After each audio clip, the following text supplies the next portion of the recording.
નમસ્કાર દર્શક મિત્રો, લોક સામના ન્યૂઝમાંથી હું ભારતી સોલંકી આપનું હાર્દિક સ્વાગત કરું છું। હવે જોઈએ ગાંધીનગર તેમાં રિપોર્ટર નારણભાઈ પંચાલ સાથેના આજના મુખ્ય સમાચાર।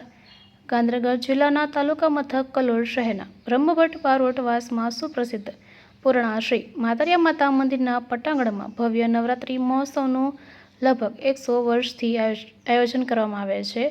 અહીં નવરાત્રિના 9 દિવસ જાણીતા પ્રસિદ્ધ ગાયક કલાકારોને નિમંત્રણ આપી ખૂબ ધૂમધામથી નવરાત્રિ ઉત્સવ સમગ્ર બારોટવાસ અને કલોલ શહેરની મોટાભાગના નર નારીઓ એકત્ર થઈ મોડી રાત સુધી ગરબામાં ઝૂમે છે। આ ભવ્ય નવરાત્રિ ઉત્સવ અહીંના બ્રહ્મભટ્ટ સમાજના યુવાનો દ્વારા માતરી માતા નવરાત્રિ મહોત્સવ મંડળ દ્વારા ઉજવાય છે।